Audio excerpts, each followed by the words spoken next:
നിങ്ങളുടെ തീരുമാനത്തിൽ മാറ്റമൊന്നുമില്ലല്ലോ. എന്തായാലും കുറച്ച് ദിവസം കൂടെ ഇവിടെ തന്നെ നിൽക്കുക, അതാ സേഫ്. പിന്നെ ഷോപ്പ് തുറക്കാൻ പറ്റില്ലെന്നാകുമ്പം പോവാം. അത്ര എളുപ്പമല്ല. കുറച്ചു കാലം നന്നായിട്ട് അഭിനയിക്കേണ്ടി വരും രണ്ടാളും. ഇതുവരെ നമ്മുടെ പ്ലാൻ പ്രകാരം എല്ലാം നടന്നേ. എന്തെങ്കിലും ഒരു തുമ്പ് ചിലപ്പോൾ അവിടെ ഉണ്ടാവും, സൂക്ഷിക്കണം. ഇതിന് അത്ര മാർക്കാറ്റ് വലിയൊന്നും ഉണ്ടാവില്ല.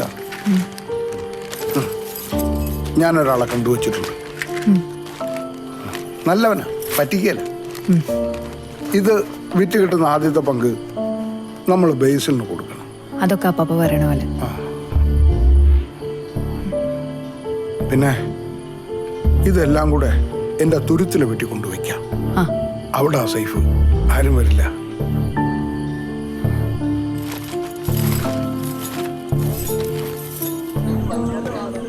എത്ര കഴുകിയിട്ട് മോശം പോണില്ലല്ലോ. നിങ്ങളിങ്ങനെ ഡസ്റ്റ് പഠിച്ച് നിൽക്കല്ലേ, എന്തെങ്കിലും കഴിക്കാം.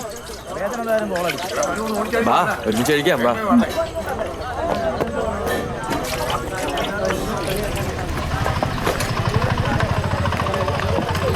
വാ മക്കളെ, ഇരിക്കും.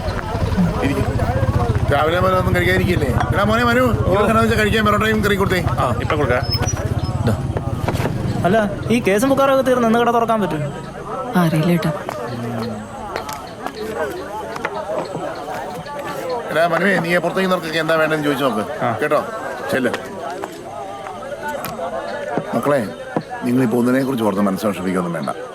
എന്താണെന്ന് വെച്ചാൽ നമുക്ക് വരുന്നിടത്ത് വെച്ച് കാണാം. ഞങ്ങളൊക്കെ ഇല്ലേ നിങ്ങളുടെ കൂടെ, നിങ്ങൾ ധൈര്യമായിട്ടിരിക്കുന്നേ. പിന്നല്ലാതെ ഞങ്ങൾ എല്ലാവരും കൂടി ഉണ്ട്. ടെൻഷൻ അടിക്കണ്ട, നിങ്ങൾ കഴിക്കും. നമുക്ക് നോക്കാം എന്താ സംഭവിക്കുന്നത്. ഇപ്പൊ ആരകത്തെ കയറ്റി വിടണ്ട. സാർ, എൻട്രി എക്സിറ്റ് ഒരേ വഴി കൂടിയാണ്. ഓഹോ സാർ, പിന്നെ കോൺക്രീറ്റ് പൊളിക്കാൻ വേണ്ടിയിട്ട് അവർ ചെറിയൊരു ബ്ലാസ്റ്റ് നടത്തിയിട്ടുണ്ട്. ഓക്കെ. ഇവിടെ ഒരു ബ്യൂട്ടി പാർലർ തുടങ്ങാൻ വേണ്ടിയിട്ടുള്ള സെറ്റപ്പ് ആയിരുന്നു. അവർ ഈ ആഴ്ച തുടങ്ങേണ്ടതാണ്. ഓഹോ. Any evidence? Sir, solid evidence ഒന്നും കിട്ടിയിട്ടില്ല. നടന്ന time? Some time between 11 and 4 AM. ഇവിടെ അടുത്ത് വലിയൊരു വീട്ടിൽ എന്തോ ഫംഗ്ഷൻ നടക്കുകയായിരുന്നു. അപ്പോൾ അവിടെയുള്ള ഓൾമോസ്റ്റ് എല്ലാ ആളുകളും അവിടെ ഉണ്ടായിരുന്നു. ഓക്കെ.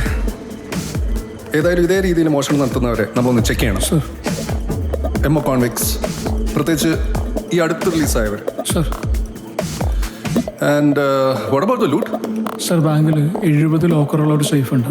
അത് ഓൾമോസ്റ്റ് എല്ലാം പൊളിച്ചിട്ടുണ്ട്. ആ റൂമിനകത്തുള്ള മറ്റു 2 സേഫ് തൊട്ടിട്ടില്ല. പിന്നെ ലോക്കറായതുകൊണ്ട് ചെറിയൊരു പ്രശ്നമാണ് സാർ. എന്ത് പ്രശ്നം? കാര്യം ബാങ്കിന് അറിഞ്ഞുകൂടല്ലോ ലോക്കറിൻ്റെ അകത്ത് എന്താണെന്നുള്ളത്. പിന്നെ ബാക്കിയുള്ള ആളുകളാണെങ്കിൽ അവർക്ക് ഓർമ്മ കാണണമെന്നില്ലല്ലോ സാർ.